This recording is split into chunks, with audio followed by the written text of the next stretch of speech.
ಆತ್ಮೀಯ ವೀಕ್ಷಕರಿಗೆ ಸ್ವಾಗತ. ನೇಪಾಳದಲ್ಲಿ ಇತ್ತೀಚೆಗೆ ನಡೆದ ಹಠಾತ್ ಬೆಳವಣಿಗೆಯಿಂದ ನೇಪಾಳದಲ್ಲಿ ಏನೆಲ್ಲ ಆಯಿತೆಂದು ತಿಳಿಯೋಣ ಬನ್ನಿ. ಭ್ರಷ್ಟ, ಸರ್ವಾಧಿಕಾರಿ ಮತ್ತು ವಿಫಲ ಸರ್ಕಾರದ ವಿರುದ್ಧ ಜನ್ ಝೆಡ್ ಮತ್ತು ಯುವಕರ ನೇತೃತ್ವದಲ್ಲಿ ದಿನಗಟ್ಟಲೆ ನಡೆದ ತೀವ್ರ ಪ್ರತಿಭಟನೆಗಳ ನಂತರ ನೇಪಾಳ ಪ್ರಧಾನಿ ಕೆಪಿ ಶರ್ಮಾ ಓಲಿ ಮಂಗಳವಾರ ರಾಜೀನಾಮೆ ನೀಡಿದರು. ದಿನಾಂಕ ಸೆಪ್ಟೆಂಬರ್ 8, 2025 ಸೋಮವಾರ ಪ್ರತಿಭಟನಾಕಾರರು ಸಂಸತ್ತಿನ ಕಟ್ಟಡಕ್ಕೆ ನುಗ್ಗಿ ಓಲಿ ಮತ್ತು ಇತರ ಮಂತ್ರಿಗಳ ಮನೆಗಳನ್ನು ಧ್ವಂಸಗೊಳಿಸಿದರು.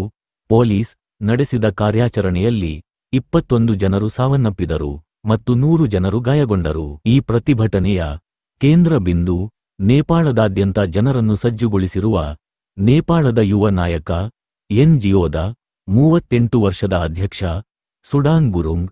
ಹಾಗಾದರೆ ಈ ಸುಡಾನ್ ಗುರುಂಗ್ ಯಾರು? ನೇಪಾಳ ಪ್ರತಿಭಟನೆಗಳ ಮುಂಚೂಣಿಯಲ್ಲಿರುವ ಸುಡಾನ್ ಗುರುಂಗ್ ಭೂಕಂಪದ ನಂತರದ ಪುನರ್ವಸತಿ ಮತ್ತು ತುರ್ತು ಕಾರ್ಯಕ್ರಮಗಳಿಗೆ ಸಹಾಯ ಮಾಡುವ ಹಮಿ ನೇಪಾಳದ ಅಧ್ಯಕ್ಷರಾಗಿ ಸೇವೆ ಸಲ್ಲಿಸುತ್ತಿದ್ದಾರೆ ಎಂದು ಅಲ್ಲಿನ ಮಾಧ್ಯಮಗಳು ತಿಳಿಸಿವೆ. ಗುರುಂಗ್ ಒಬ್ಬ ಲೋಕೋಪಕಾರಿ. ಅವರು ಸುಮಾರು 1 ದಶಕದಿಂದ ತಮ್ಮ ಎನ್ಜಿಒ ಮೂಲಕ ಸಂಪನ್ಮೂಲಗಳನ್ನು ಕ್ರೋಢೀಕರಿಸುತ್ತಿದ್ದಾರೆ.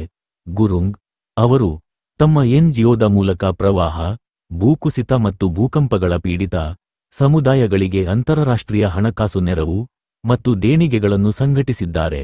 ಇದಕ್ಕೂ ಮೊದಲು ಅವರು ಈವೆಂಟ್ ಮ್ಯಾನೇಜರ್ ಆಗಿ ಕೆಲಸ ಮಾಡುತ್ತಿದ್ದಾಗ ಅವರ ಜೀವನವು ಮುಖ್ಯವಾಗಿ ಪಾರ್ಟಿ ಮತ್ತು ಕ್ಲಬ್ಗಳ ಮೇಲೆ ಕೇಂದ್ರೀಕೃತವಾಗಿತ್ತು. 2015ರಲ್ಲಿ ನಡೆದ ಭೂಕಂಪದ ಸಮಯದಲ್ಲಿ ಅವರು ವೈಯಕ್ತಿಕ ದುರಂತವನ್ನು ಎದುರಿಸಿದರು. ತಮ್ಮ ಸ್ವಂತ ಮಗುವನ್ನು ಕಳೆದುಕೊಂಡರು. ನನ್ನ ತೋಳುಗಳಲ್ಲಿ ನನ್ನ ಮಗು ಸತ್ತು ಹೋಯಿತು. ಆ ಕ್ಷಣವನ್ನು ನಾನು ಎಂದಿಗೂ ಮರೆಯುವುದಿಲ್ಲ ಎಂದು ಅವರು ಭೂಕಂಪದ ಸಮಯದಲ್ಲಿ ಹೇಳಿದ್ದರು. ದೇಶದಲ್ಲಿ ಪರಿಣಾಮಕಾರಿ ತುರ್ತು ಪ್ರತಿಕ್ರಿಯೆ ತಂಡದ ಕೊರತೆಯಿದೆ ಎಂದು ಅರಿತುಕೊಂಡ ಗುರುಂಗ್ ಹಮಿ ನೇಪಾಳ 2020ರಲ್ಲಿ ರೂಪಿಸಿದರು. ಲಾಭರಹಿತ ಸಂಸ್ಥೆಯು 1600ಕ್ಕೂ ಹೆಚ್ಚು ಸದಸ್ಯರನ್ನು ಹೊಂದಿತ್ತು. ಪ್ರಸ್ತುತ ಜನ್ ಝೆಡ್ ಪ್ರತಿಭಟನೆಗಳಲ್ಲಿ ಸುಡಾನ್ ಗುರುಂಗ್ ಅವರ ಪಾತ್ರ ಏನೆಂದರೆ, ನೇಪಾಳದ ಪ್ರಧಾನಿ ಕೆಪಿ ಶರ್ಮಾ ಓಲಿ ಕಳೆದ ವಾರ 26 ಸಾಮಾಜಿಕ ಮಾಧ್ಯಮಗಳನ್ನು ನಿಷೇಧಿಸಿದ್ದರು. ಸರ್ಕಾರದ ಈ ನಿರ್ಧಾರದ ವಿರುದ್ಧ ದೇಶಾದ್ಯಂತ ಶಾಂತಿಯುತ ಪ್ರತಿಭಟನೆಗಳಿಗೆ ಗುರುಂಗ್ ಕರೆ ನೀಡಿದ್ದರು. ಓಲಿ ಸರ್ಕಾರದ ಬಗ್ಗೆ ಅಸಮಾಧಾನಗೊಂಡ ಜನರು ಸುಮಾರು 1 ವಾರದ ಹಿಂದೆ ಬೀದಿಗಿಳಿದಿದ್ದರು. ಸೆಪ್ಟೆಂಬರ್ 4ರಂದು ಸರ್ಕಾರ ಸುಮಾರು 26 ಸಾಮಾಜಿಕ ಮಾಧ್ಯಮಗಳನ್ನು ನಿಷೇಧಿಸಿದ ನಂತರ ಪ್ರತಿಭಟನೆಗಳು ತೀವ್ರಗೊಂಡವು. ಸೋಮವಾರ ಸರ್ಕಾರ ತನ್ನ ನಿರ್ಧಾರವನ್ನು ಹಿಂತೆಗೆದುಕೊಳ್ಳಬೇಕಾಯಿತು.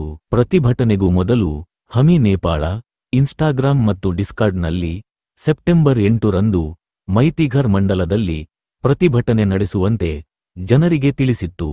ಹೇಗೆ ಪ್ರತಿಭಟಿಸಬೇಕು ಎಂಬ ಶೀರ್ಷಿಕೆಯ ಕೆಲವು ವಿಡಿಯೋಗಳನ್ನು ಅವರು ಹಂಚಿಕೊಂಡಿದ್ದರು. ವಿದ್ಯಾರ್ಥಿಗಳು ತಮ್ಮ ಸಮವಸ್ತ್ರದಲ್ಲಿ ಪುಸ್ತಕಗಳನ್ನು ಹೊತ್ತುಕೊಂಡು ಹಾಜರಿರುವಂತೆ ಕೇಳಿಕೊಂಡಿದ್ದರು. ಈ ಮಾಹಿತಿಯು ನಿಮಗೆ ಇಷ್ಟವಾದಲ್ಲಿ ಲೈಕ್ಸ್, ಸಬ್ಸ್ಕ್ರೈಬ್ ಮಾಡುವುದರೊಂದಿಗೆ ಬೆಲ್ ಐಕಾನ್ ಒತ್ತಿ ಶೇರ್ ಕೂಡ ಮಾಡಿ.